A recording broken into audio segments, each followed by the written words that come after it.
आपको सबसे पहले जिस ऑर्डर में पढ़ाया जा रहा है डिफरेंशियल इक्वेशन भी आप उसी ऑर्डर में ही चेक करेंगे कि सबसे पहले क्या वेरिएबल सेपरेट हो रहे हैं, क्या मैं वेरिएबल्स को सेपरेट कर सकता हूं। वेरिएबल्स को सेपरेट अगर मैं नहीं कर पा रहा हूं तो क्या मैं उसको होमोजीनियस के पॉइंट ऑफ व्यू से देख पा रहा हूं, क्या हर वाई के नीचे क्या मुझे एक एक्स नजर आ रहा है, हर वाई के नीचे क्या एक एक्स नजर आ रहा है, वो भी नहीं बन रहा तो फिर वो लीनियर डिफरेंशियल इक्वेशन का क्वेश्चन है, तब फिर आप इसको इस फॉर्मेट में कन्वर्ट करेंगे।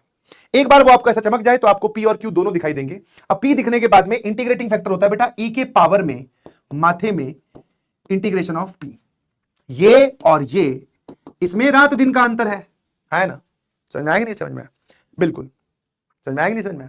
ये वैलेंटाइन डे है भैया, वैलेंटाइन वीक गया अभी अभी, तो ये आप बोल सकते हो तो तुम्हारी एक्सपेक्टेशन है और ये रियलिटी कि सर हम तो उसके पूरे लूप में आते हैं, हम तो फ्रेंड है, हम उसके लिए स्पेशल नहीं है, समझ गए? तो ये वाला केस है, समझ गए कि नहीं समझे?